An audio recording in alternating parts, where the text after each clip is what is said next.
국내외 청소년 어린이 여러분 안녕하십니까. KMCTV 드림메이커 고등학교 2학년 김재혁입니다.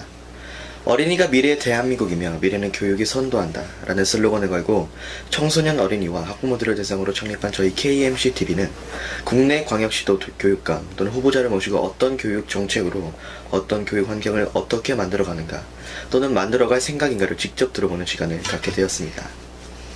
이는 당락을 통한 선거운동 참여가 아닙니다.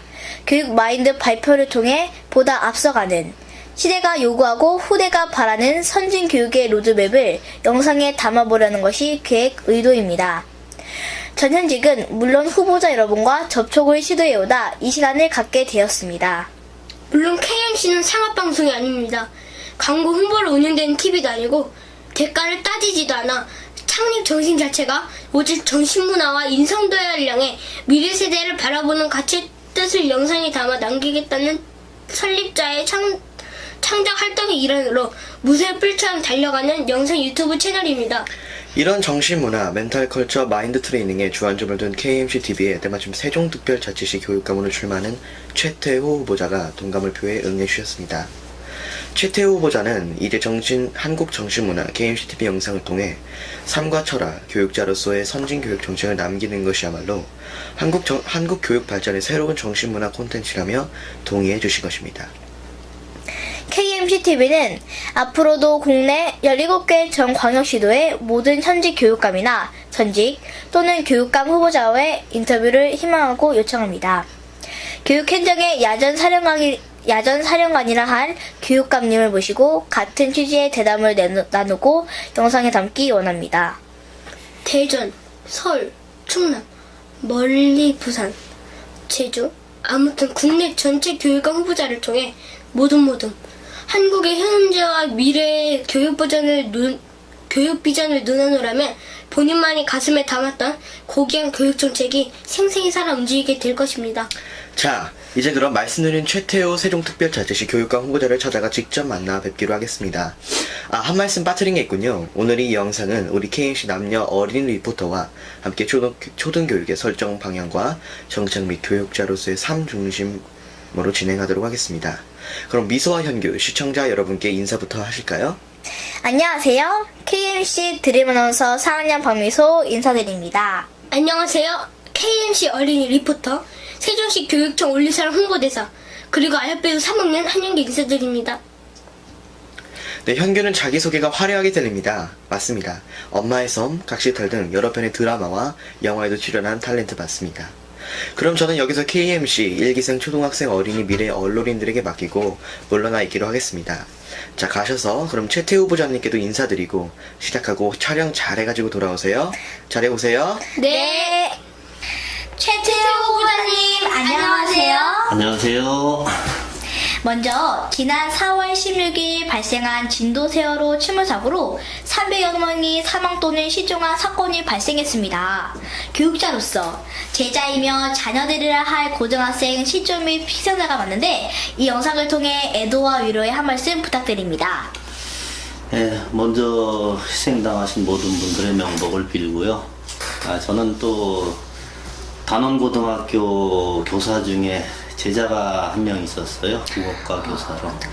그래서 거기 직접 갔다 왔습니다. 네. 다행히 외국에 가 있어서 네. 그 사고를 당하진 않았는데 네. 상당히 가슴이 많이 아팠어요. 돌아가신 분 많이 울고 왔습니다. 모든 분들이 그 영면을 빌고 또 상처 입으신 분들이 빨리 치유가 되기를 기원합니다. 네, 감사합니다. 형 누나들의 명복을 빌며 아직도 희망의 끈을 놓지 못하는 실종자 여러분의 생활을 기도합니다. 그럼 여쭤보겠습니다. 자기소개를 할까요? 아니, 고향이 어디시며 학교는 어디서 다니셨고 이런 말씀부터 해주세요.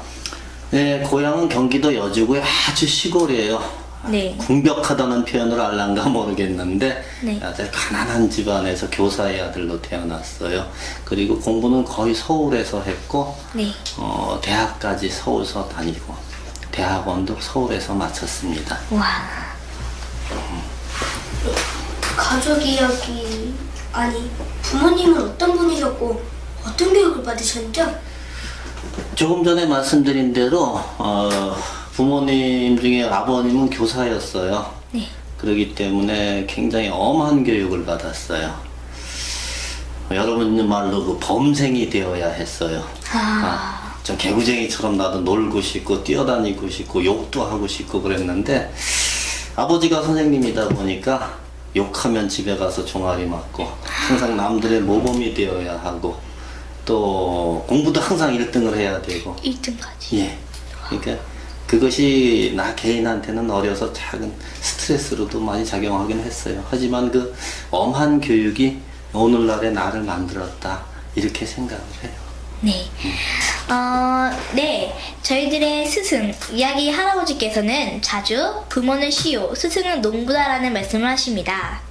부모도 좋아야 하지만 스승을 잘 만나 올바른 교육을 제대로 받아야 훌륭한 사람이 된다는 건데, 이번에는 어떤 스승님들께 어떤 교육을 받으셨으며 잊지 못할 스승, 어떤 분의 어떤 말씀을 해주시겠습니까?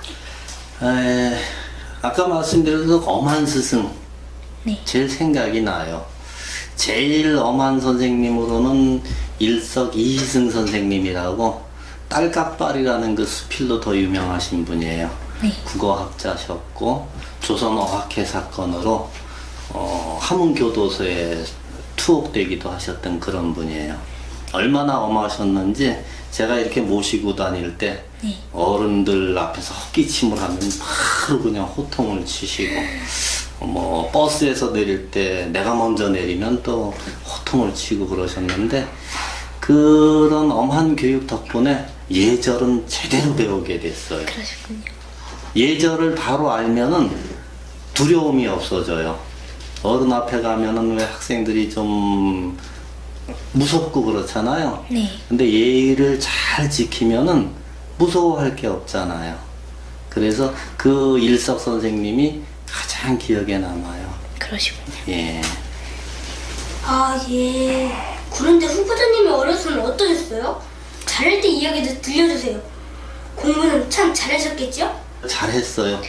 항상 1등만 했어요. 세상에 좀. 그것은 물론 뭐 아버지가 교직에 계셨기 때문에 거기에 공부에 대한 부담감도 있었지만 또 시골 학교 다니다 보니까 네. 뭐 특별한 뭐 경쟁자들은 없었다고 생각을 해요. 그리고 이제 여러분 표현하는 그 범생이라는 것을 네. 항상 몸에 달고 다녔어요. 그러니까 기초 질서를 잘 지켜야 했고 네. 어른 말씀은 무조건 이해해야만 했고 네. 먹다가도 부르면 달려가야 했고 뭐 이런 거를 주로 했죠. 그러니까 실제로 그 놀이나 이런 거는 잘 못했던 편이에요. 뭐 팽이를 친다거나 딱지치기를 한다거나 구슬치기를 한다거나 이런 건 사실 많이 못하고 자랐어요. 알아셨구나. 그때 그 시절에 놀이는 못하셨고, 되게 되게 지금 안타까운 것 같네요. 그래서 어린 시절 좋아했던 것 등등, 이런 말씀도 듣고 싶습니다. 어려서는 워낙 약했어요, 제가. 초등학교 졸업할 때 몸무게가 29kg였거든요. 네. 현규 지금 몇 킬로예요? 비밀이에요? 남자는 35kg만 넘어요. 35kg 넘어요. 그렇죠. 몇 학년이에요? 3학년이요. 근데 3학년인데 지금 35kg래잖아요. 근데 저는 초등학교 졸업할 때 29kg였어요. 그러니까 사람이 아니죠, 지금 보면. 근데 그때 다 그랬어요. 먹지 못하는 것도 있었고. 그래서 살기 위해서 이제 적응을 했어요, 우리는. 열심히 운동도 해야 했고, 또 겨울에 이렇게 팽이치기 하는 데 가서 이제 남들은 하지만은 나는 이제 귀경도 열심히 하려고 했고, 국어 선생님이 귀경이란다. 구경. 그렇게 하면서 이제 체력 단련을 많이 했어요, 어려서부터. 살아야겠다. 그러다 보니까 한 중학교, 고등학교 올라가면서 많이 튼튼해지기는 하더라고요. 그래서 이제 운동 쪽으로 나는 많이 했어요. 운동 쪽으로 하시고. 그래서 저는 똑같으시네요. 그래 몸이 좀 튼튼해지고 그러다 보니까 좀 자신감이 생겼어요, 살아가면서. 네. 나도 할 수 있다. 어려서는 비리비리하고 약하고 늘 쓰러질 것 같았는데 추운 겨울에 냉수 마찰을 했어요. 중학교 2학년 때부터. 왜냐하면 그 전에 항상 비실비실했으니까. 그래서 가을서부터 냉수 마찰을 하는 거예요. 몸을 피부를 단련하려고. 그러니까 한겨울에 얼음이 이렇게 두꺼워도 냉수로 씻고 나면 개운해요. 그러니까 중학교 2학년 때부터 지금까지 거의 감기 안 걸렸어요. 그래서 이런 친구들한테 나는 그런 거 항상 권장해주고 싶어요. 물론 나는 살기 위해서 한 거지만은 네. 지금 학생들 너무 연약해요. 네. 체력도 보면은 체격은 굉장히 커요. 현규도 크잖아, 그죠? 미소도 이렇게 네. 큰 편이잖아요. 네. 근데 실제로 달리기를 해보면은 옛날에 우리 달리는 것만큼 잘 달리질 못해요. 네. 그래서 체력도 좀 강한 사람이 되었으면 그런 소망이 있어요. 네. 너무 내가 길게 얘기했나 보다, 아니에요, 우리 아니에요. 친구들이. 아니에요. 커서 무엇이 된다고 했던 꿈이 무엇인지 어린이들에게 꿈이 얼마나 중요한가에 대해서도 부탁드립니다. 그래요. 어려서는 사실 공부 잘했다고 그랬잖아요. 네. 공부 잘하니까 우리 아버지는 꼭 의사를 만들려고 했어요. 의사. 예. 그게 사실은 좀 스트레스로 오긴 했어요. 왜냐하면은 꼭 의사가 되어야 된다는 생각으로 공부를 했으니까. 근데 저는 수학은 잘 못했어요. 수학이요. 국어, 영어, 국사 이런 거는 잘했는데. 네. 그러다 보니까 이제 의대를 몇 번 떨어졌겠죠. 처음부터 이제 문과 쪽을 공부했으면 더 나았을지도 모르는데, 하여튼 의학을 이렇게 하라는 거. 근데 그 어려서 부모님이 아버지가 교사라고 했잖아요. 네. 그 교사가 꿈이었어요. 저는 꼭 교사가 되고 싶었어요. 그래서 이제 사범대학을 진학했죠. 의대를 떨어지고. 아버지한테 내가 꿇어앉아서 빌었어요. 나 선생님이 되고 싶어요. 이제 사범대학 가서 교사 공부를 하고 졸업과 동시에 지금은 임용고시라고 그러는데 네. 그때는 이제 순위고사라고 했어요. 순위고사에 합격하고 그리고 이제 교사가 되었지요. 교사의 꿈을 가지고 이렇게 크면은 교사가 될 수 있고 의대의 꿈은 내 적성은 안 맞는 것 같아가지고 결국은 포기를 한 것이고 그리고 나서는 더 공부하고 싶었어요. 뭔가 문학에 대해서 눈을 뜨다 보니까 좀 더 공부하고 싶다. 그래서 문학 공부를 해서 박사가 되고 박사가 되고 보니까 이제 대학에서 또 가르치고 싶은 욕심도 생기고 그래서 또 그 꿈을 키웠죠. 그래서 지금은 박사가 됐고 교수가 됐고 그 꿈을 크게 가지고 그 꿈을 이루기 위해서 노력하면은 언젠가는 이루어져요. 저는 거기에 대한 확신이 있어요. 지금은 뭐 교육감이 되겠다고 이렇게 나섰는데 교육감에 대한 꿈이 있어요. 왜냐하면 세종시 교육이 이제 막 시작하는 단계니까 그 세종시를 새롭게 바로 잡아서 우리 아이들 기초 질서도 바로 잡아보고 체력도 튼튼하게 만들어보고 그리고 세종시를 세계 교육의 메카라고 그러죠. 세계 교육의 그 중심지가 될 수 있게끔 해보고자 하는 꿈도 생겼고 이룰 거예요. 네. 그런데 대학교 교수도 하셨다고 들었습니다. 그것도 국문학이고 문학 박사를 하시던데 국어에 대한 중요성에 대해 말씀해 주세요. 한국어가 참 어려워요. 국문학 박사고 제가 한국어과 교수고 하는데 우리 말을 참 잘 못하는 사람들 많아요. 다르다와 틀리다도 구분 못하는 사람들 많고 그리고 제가 이제 외국인들한테 한국어를 가르치다 보면은 한국어를 가르칠 수 없는 즉 능력이 없는 사람들이 가르치는 경우도 많이 봤어요. 한국어는 가끔 이렇게 대화할 때는 논리를 벗어나요. 다시 말해서 논리보다 위에 있단 말이죠. 예를 하나 들어볼게요. 미소야. 꼼짝 말고 손 들어. 손요? 저요? 꼼짝 않고 어떻게 손 들어요? 그렇죠? 어떻게 손들 수가 있죠? 꼼짝 말고 손 들어 하면은 우리나라 사람들은 손 들어요. 근데 영어로 할 때는 어떻게 해요? Hands up and don't move. 손 들고 꼼짝 마라 해요. 한국어는 논리가 비약되어 있어요. 맞네요. 또 한마디 더 해볼까? 내가 외국인들하고 하면 외국인들은 항상 여기에 의문을 품어요. 네. 현규야, 문 닫고 들어와. 문 닫고 들어가봐, 한번. 들어갈 수 있어요? 못 들어가죠.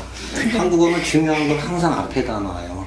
그러니까 우리 말을 할 때 정말 대화체와 우리 문장을 쓸 때 어떻게 차이가 있는가 그런 구분도 해야 되고, 네. 또 한 가지는 제가 중요시 보는 건데 한문 공부를 좀 했으면 좋겠어요. 왜냐하면은 우리 말의 명사의 80%는 한자어로 되어 있습니다. 여기 한번 둘러볼까요? 문, 뭐 여기 액자도 있고 또 창문도 있고 형광등도 있고 많잖아요. 벽도 있고. 네. 이게 다 한자어예요. 근데 한자어를 알면 이 뜻을 아는 게 훨씬 편해요. 실제로 순 우리말로만 하면은 못 알아듣는 것도 많이 있어요. 참고로 이 벽의 순 우리말이 뭔지 알아요?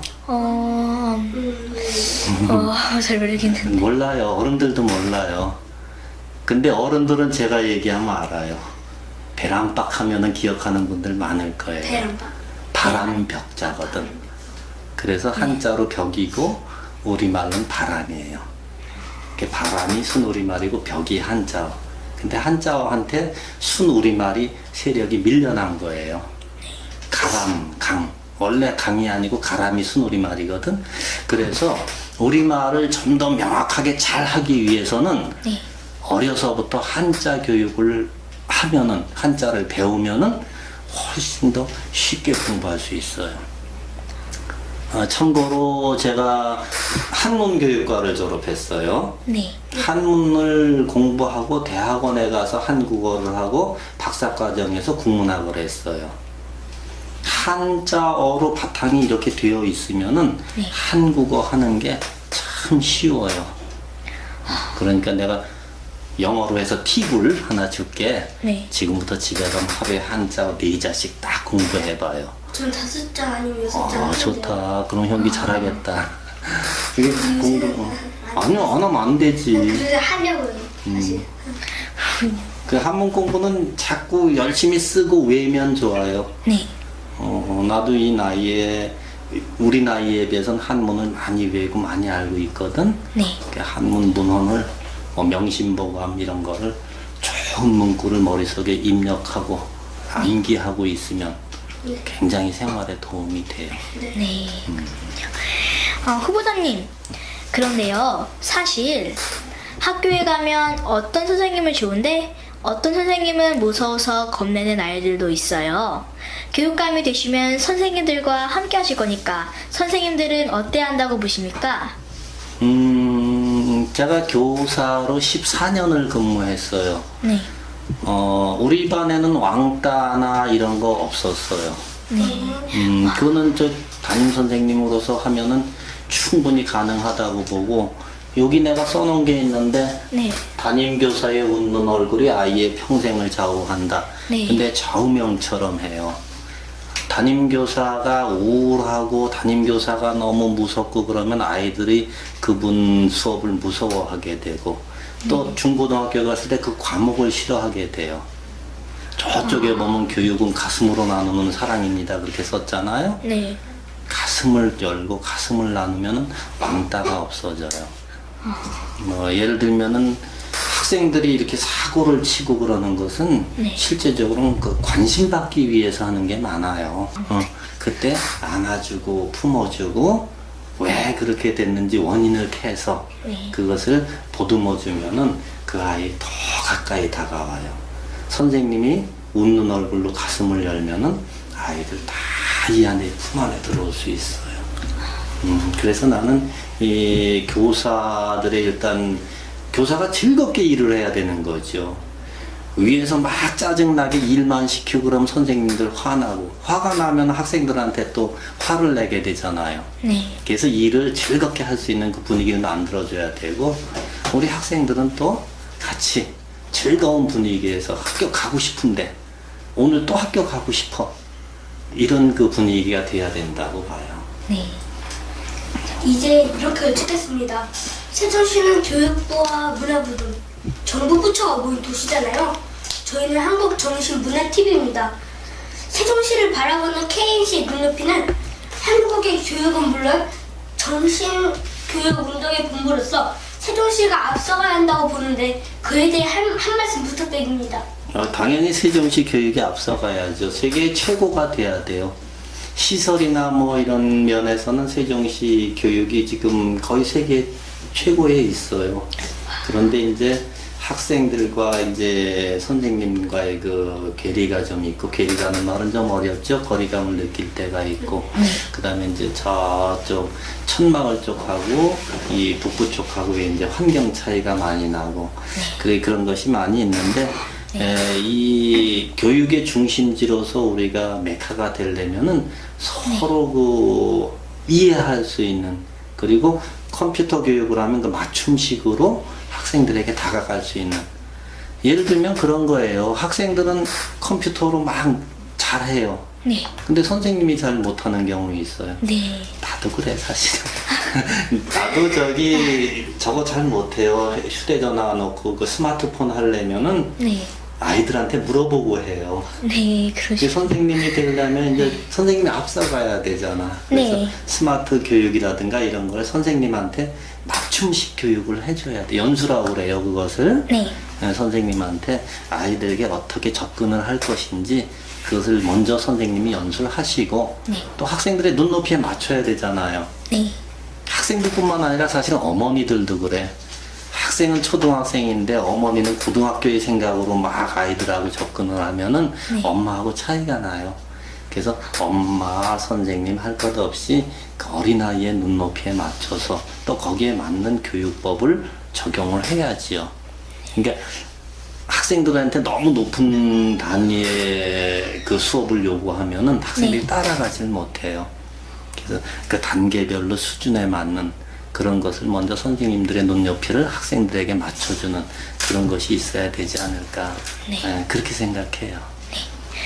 영어를 써서 죄송한데요. 코리아 에듀케이션 메카. 그래서 정규교육의 롤모델이 되었으면 하는 바람입니다. 당선이 되셨다고 치고 앞으로 세종시 교육감이 된 사람은 어떤 철학과 정책으로 정부 부처까지 아우르는 교육감이 되시려는지, 이 질문 제가 좀 벅차네요. 답도 벅차요. 이 정부를 다 아우른다는 것이 사실 쉽지 않아요. 교육감은 초, 중, 고등학교를 이렇게 얘기해야 되는 건데, 네. 사실 제가 이렇게 얘기할 때 외국 대학도 유치하겠다 이렇게 하니까 다른 분들이 네. 그게 교육감이 할 일입니까? 이렇게 말씀하시는 분들도 있었어요. 네. 사실은 교육감이 해야지요. 인천 송도도 국제교육과 특구가 됐고, 네. 제주도도 국제교육 특구잖아요. 네. 세종시도 그렇게 되어야 해요. 그러면 교육감이 열심히 뛰어가지고 교육부 여기 있잖아요. 세종시로 이사 왔잖아요. 네. 부단히 드나들고 또 외국 대학에 가서 총장님도 만나고, 그래서 세종시로 이렇게 유치를 하고, 그랬을 때 세종은 교육문화도시가 되는 거죠. 교육문화도시가 되면은 사람들이 많이 들어와요. 지금은 소정면에서 천안으로 자꾸 전학을 가려고 그러는데, 네. 그러는 것이 아니라 서울, 대전 뿐만 아니라 일본이나 베트남에서 세종시도 이렇게 유학을 올 수 있는 그런 교육의 메카가 돼야 해요. 쉬워요. 그러니까 하나 방법을 얘기해 볼게요. 네. 30년 전에 내가 한국어 공부할 때 다들 정신 나간 사람이라고 그랬어요. 왜 한국 사람이 한국어 공부하느냐고.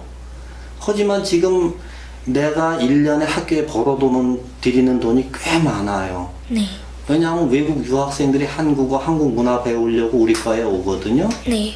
그리고 한국어 배우려고 우리 한국 언어 학당으로 와요. 네. 그게 다 사실은 외화벌이잖아요. 그렇죠? 네. 네.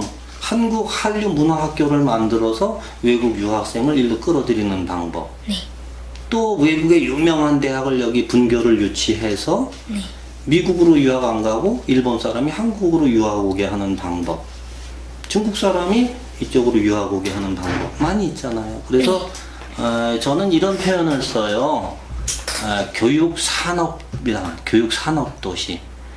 교육이 자꾸 학생이 없어서 문 닫는다 하지 말고 네. 교육을 산업화해서 외화벌이에 쓸 수 있어야 이것이 미래를 바라보는 교육이라는 거죠. 그래서 교육은 미래다 이렇게 늘 얘기를 해요.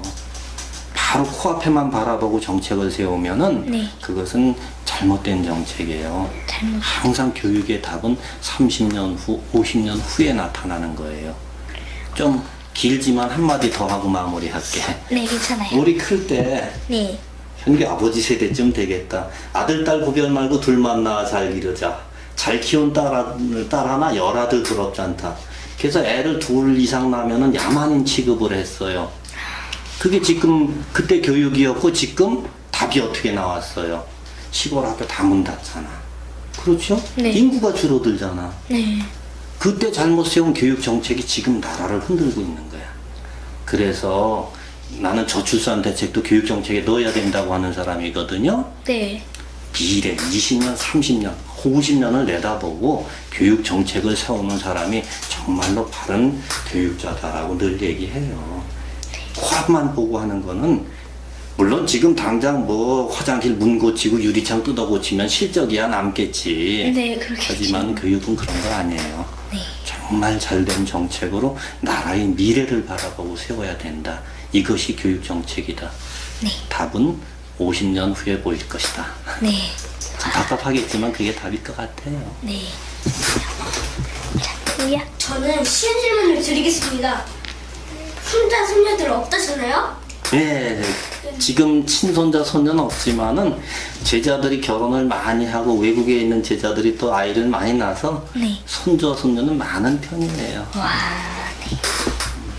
할아버지로서, 아니, 이야기 할아버지는 항상 할아버지와 손자, 손녀들의 관계가 인성 형성 발달이 참 좋다는 말씀을 하셨는데 어린이 교육은 꼭 학교나 선생님만은 아니라겠죠? 그렇죠. 요즘 나오는 얘기 중에 영유아 교육 얘기가 많이 나와요. 네.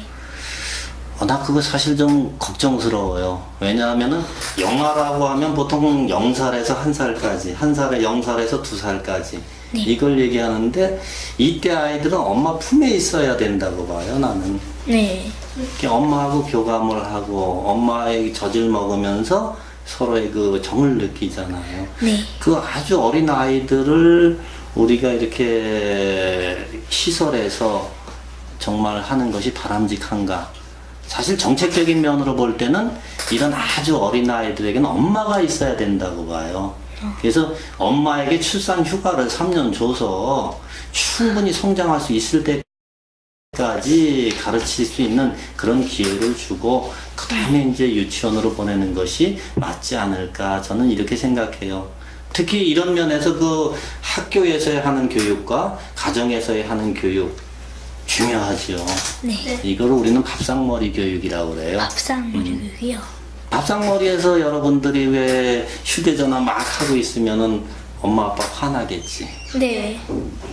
학교 교실에서 수업하다 말고 이거 하면 선생님 화나겠지요. 네. 그러니까 부모의 입장에서 보는 거, 선생님의 입장에서 보는 거 사실은 비슷해요. 네. 근데 집에서는 엄마가 나무래지만 학교에서는 그거 잘 나무래지 못할 수 있잖아요. 네. 그래서 내가 늘 주장하는 것이 학교에서는 휴대전화나 스마트폰 이런 걸 사용하면 안 된다. 또 이제는 막 내요 막 휴대폰으로 내도 보면은 2개씩 갖고 못 쓰는 거 내는 아이들 있잖아요. 아, 그런 친구 지금 그렇게 간혹. 못 쓰는 거 하나 내고 쓰는 건 여기 놓다가 이렇게 장난 놓는 아이들도 있고. 그래서 차라리 그럴 바에는 교실을 휴대전화 불통구역으로 만들어서 네. 휴대전화 아예 터지지 않게 하면은 네. 그럼 갈등은 없어질 거 아니에요. 오, 그래서 그러네요. 근본적으로 원인을 해결하면은 네. 선생님과 학생들과의 대화도 물꼬가 틀 것이고 집에서도 마찬가지로 이런 그 대화의 장을 좀 더 마련하기 위해서 네. 하루 뭐 몇 시간은 TV 안 보는 시간 또 아니면 대화하는 시간 사실 최소한 하루에 30분 이상 1시간은 부모님과 대화하는 시간 네. 이렇게 했으면 좋겠어요. 쉽지는 않겠지만 저는 또 어려운 질문을 드리겠습니다. 왜 또 어려운 질문만 하려고 그래? 한국 교육의 역사. 그러니까 과거 중심이 아닌 비교해 보는 측면에서 오늘날의 교육 특장점이나 개선 사항이 무엇이나요? 아, 특히 세종시는 계속해서 인구가 늘어날 도시라는 말씀도 들었거든요. 세종시 교육에서 가급적이면 초등교육 중심으로 형상과 비전을 말씀해 주십시오. 참 어려운 말 많이 쓴다면서는. 아, 그래요. 여기 세종교육의 초등학교는 제일 문제가 뭐냐 하면은 네. 학생 수가 너무 급격히 늘어난다는 거예요. 아, 20명 24학급 뭐 이렇게 예상을 했는데 뭐 20명 45학급으로 늘어난다든가. 네. 그러니까 이 친구들이 또 건물을 올려야 하고 아니면 이웃 학교로 이사를 가야 하고 그러잖아요. 네. 그런 문제를 조속히 해결해야겠죠. 네. 그러니까 이렇게 땅을 봐서 학교를 지을 수 있는 것은 미리미리 사실은 그래요. 정책이라는 것은 학교를 먼저 세우고 아파트 세우고 뭐 해야 되는데 네. 이런 것이 잘 안 돼 있어요. 아파트 세우고 길 닦고 학교 세우고 그러다 보니까 우리 학생들에게는 좀 힘든 뭐가 있죠. 그리고 우리 뭐 현상이나 어린이 교육에 이렇게 얘기했는데 그런 거 어려운 것은 어른들이 네. 처음부터 계획을 잘 세워서 해야 된다는 거죠. 특히 스마트 교육이 대전 세종은 잘 돼 있잖아요. 네. 근데 잘 되어 있기만 하면 뭐 하느냐? 잘 활용을 해야지. 그래서 네. 교육은 현실적으로 그냥 그림 속에만 있는 것이 아니라 네. 같이 활용하고 그 속에서 실용화되었을 때 제대로 된 교육이 될 수 있다. 이렇게 생각을 해요. 답이 됐나 모르겠다. 옆으로 새는 것 같아. 저도 어려운 질문 하나 드려보겠습니다. 계속 어려운 질문만 해. 한국 교육의 역사. 괜찮습니다. 교육은 지식교육, 인성교육. 이것도 스승, 이야기 할아버지로부터 배운 건데 크게는 이렇게 둘로 갈라진다 했습니다. 또 지식이 없는 인성은 덜 차는 그릇이다. 그런가 하면 인성이 덜 찬 지식은 나중에 무너진다. 이야기 할아버지 이런 말씀 잘 알겠지만은 역시나 어려워요. 인성교육에만 치우쳐도 안 되고 지식교육에만 빠져도 안 되죠? 지금까지 우리 교육은 지식에 많이 치우쳐 왔어요. 네. 그러니까 좋은 대학 들어가는 것도 사실은 따지고 보면은 공부만 잘하면 좋은 대학의 개념이 뭔지는 모르겠는데 네. 그렇게 생각을 해왔어요. 그러니까 지식만 추구하다 보면은 잘못된 사람이 되는 경우가 있어요. 네. 참고로 우리나라에서 제일 학력이 높은 곳이 모 교도소라는 얘기가 있어요. 네? 그러니까 교도소에 가면 똑똑한 사람들 많이 있다는 얘기겠지요. 그러니까 지식을 잘못 사용한 거예요. 인성이 제대로 안 되고. 그래서 인성과 지식은 늘 수레의 두 바퀴와 같은 거예요. 네. 한쪽 바퀴가 무너지면 땡그로 이렇게 돌잖아요. 네. 양쪽 바퀴처럼 잘 같이 굴러가게 해야 해요. 인성에만 너무 치우치면 안 되겠지만은 네. 내가 볼 때는 먼저 인성 교육을 해야 해요. 네. 기초질서 알잖아요. 알면서 안 지키잖아. 우리 학생들 그냥 이렇게 까서 아무데나 버리잖아요. 네. 아이스크림 먹고 그냥 먹는 거 그냥 아무데나 버리고. 네. 그런 거부터 학교에서 해야 해요. 그래서 기초질서 교육을 받고 그 다음에 지식은 거기다 얹어줘야죠. 그것이 없이 그냥 지식만 쌓다 보면은 좀 영악하다고 그러죠. 네. 나만 아는 사람, 이웃에게 그 친절을 베풀지 모르는 배려를 할 줄 모르는 사람, 이런 사람이 나올 수가 있죠. 그래서 인성과 지식은 다 똑같이 겸비해서 공부를 해야 된다. 그렇게 생각해요. 네. 저는 인간성을 줄이면 인성이고 동물성을 줄이면 짐승, 숫자, 수성이라는 말씀도 배웠습니다. 그런데 교육의 첫 번째 주인은 부모요. 다음은 스승이며 마지막이 너 자신이라는 말씀 잊지 않습니다. 교육은 부모와 학교와 내가 모여야 된다는 건데 오늘날 첫 자리에 선 부모님께서 자녀 교육의 건을 기대와 역할에 대하여 그리고 선생님과 당사자 학생들의 몫을 무엇라고 보시는지요? 자녀들에 대해서 너무 기대가 크면 못 써요. 자녀의 그 수준, 네. 성격, 소질, 이것을 모두 알고 거기에 맞는 사람을 길러야 한다고 생각을 해요. 네. 왜냐하면 요즘 사람들 그래요. 아까 내 얘기 했지요. 의사가 될 제목이 아닌데 계속 의사를 만들려고 하면은 이 사람이 스트레스를 많이 받아요. 그렇게 되니까 공부하면서 다른 길을 생각하게 되고, 사실 나는 철학을 공부하고 싶었어요. 네. 철학 교수가 되고 싶었어. 물론 지금 하는 것도 뭐 비슷한 과목이긴 하지만은 네. 언어도 다 철학에 들어가요. 그래서 이 자녀에 대한 그 눈높이를 일단 맞춰서 자녀가 무엇을 잘하는지, 현규처럼 뭐 탤런트를 잘하는지 아나운서를 잘하는지 알면 그쪽으로 계속 키워주면 되잖아요. 네. 근데 거기에 소질이 없는 학생인데도 불구하고 너는 무조건 뭐 피겨를 해야 돼, 너는 뭐 골퍼가 돼야 돼, 이렇게 하고 하다 보면은 학생에게 큰 상처를 줄 수 있어요. 그래서 기대라든가 이런 거 학생들의 몫이 뭐 따로 있다기보다는 서로를 초등학교에서는 알아가는 과정, 네. 내가 무엇을 잘하는가, 그래서 앞으로 무엇을 했으면은 즐기면서, 지금 우리 교육이 보통 뭐 지식만 잔뜩 집어넣잖아요. 아까 얘기한 대로. 네. 그러다 보니까 인생을 즐기지를 못해. 그 뭐 악기를 한다든가 뭐 이렇게 하면은 가끔 외롭고 슬프고 따분할 때 자기 스스로 위로할 수 있잖아요. 네. 그래서 이런 것을 같이 병행해야지 되지 않는가. 그래서 일단은 중요한 것은 학생 자신의 소질을 먼저 찾아서 개발해 나가는 것이 제일 중요하다. 학교와 학부모와 학생 셋은 그것을 찾아주는 역할을 해야 되는 것이죠. 하나만 더. 후보자님 꼭 당선되시길 바라면서 당선되면 초등학생들을 하고도 가끔은 직접 만나서 주실 거죠? 만나 주시겠습니까? 난 학생들하고 만나서 얘기할 때가 제일 좋아요. 일단 내가 또 많이 배워요. 그 아이들의 시각에서 세상을 볼 수 있고, 그래서 제일 처음에 이 교육감 하면서 만난 것이 아이들 4명하고 대화한 게 나의 첫 걸음이었어요. 그리고 두 번째는 고등학교 언니 오빠들 만났고, 네. 그 다음에는 중학교 언니 오빠들 만났고, 그리고 난 다음에 이 선거 운동을 시작했어요. 난 아이들과 만날 때가 제일 즐겁기 때문에 네. 자주 만날 거예요. 네. 그런데요, 후보자님. 아빠한테 아침에 들은 말인데 후보자님께서 무슨 보수 단일 후보로 추대가 되셨다는 얘기가 있답니다. 이게 무슨 말인지 어린이들에게도 설명해 주시겠습니까? 오늘 어려운 거 질문 많이 하네. 보수 단일 후보라는 것은 보수 후보가 여러 분이 나왔기 때문에 네. 다른 후보 한 분하고 이렇게 경쟁하다 보면은 경쟁력이 떨어진다는 거죠. 네. 그래서 이분들이 단일화해서 저쪽 한 분하고 이쪽 한 분하고 이렇게 경쟁을 하면은 서로 경쟁하기가 쉽다는 거죠. 다행스럽게 제가 보수 단일 후보로 어제 추대되었어요. 그러니까 축하해줘도 돼. 고마워.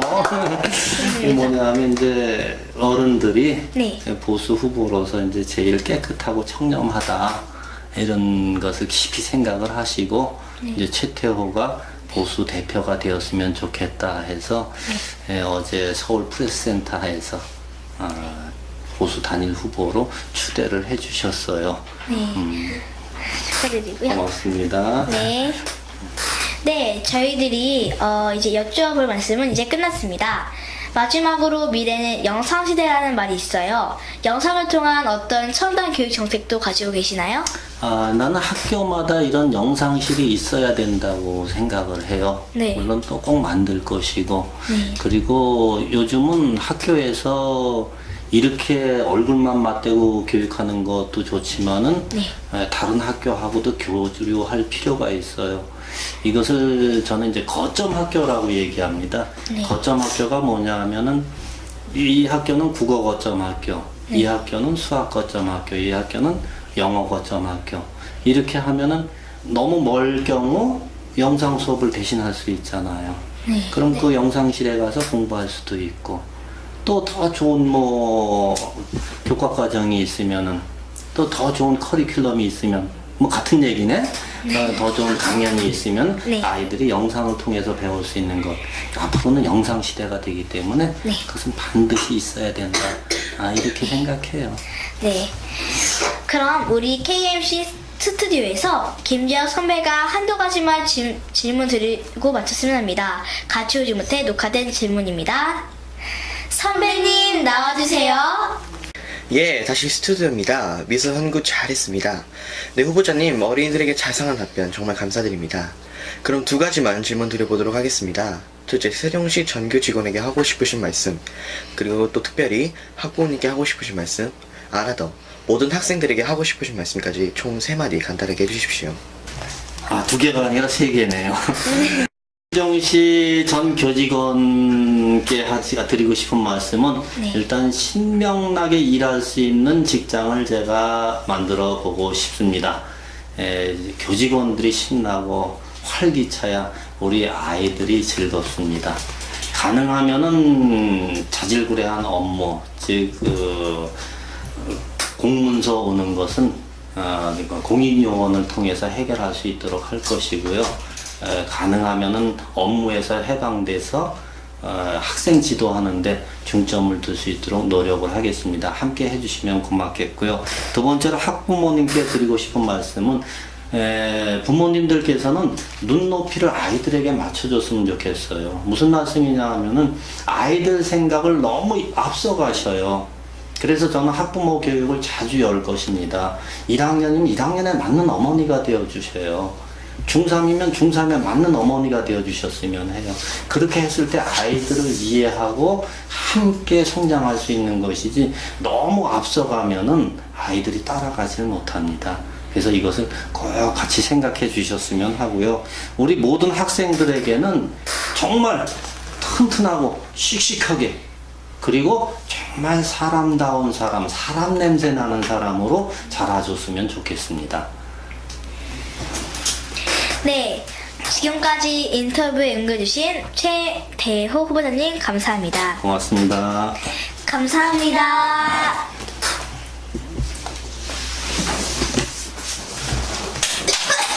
고맙습니다. 감사합니다. 수고하셨어요. 그래서 형이 기침 잡고 나가지고 물을 마시지. 그러게 힘겨워. 감기가 걸려가지고. 그럴 때 물을 마시면 조금 기침이 덜 나요. 교수님, 아이들하고 이제 기념 촬영 하나 하고. 그래, 공부하다가 한국어 어려운 거 있으면은 얘기야. 네. 그냥 한국말은 덕사니까. 네, 여기 있습니다. 문제 촬영 끝났고. 아이고. 벌써 여기 기념 촬영. 네. 가운데 서세요. 이렇게 쓰면 되지. 맞습니다.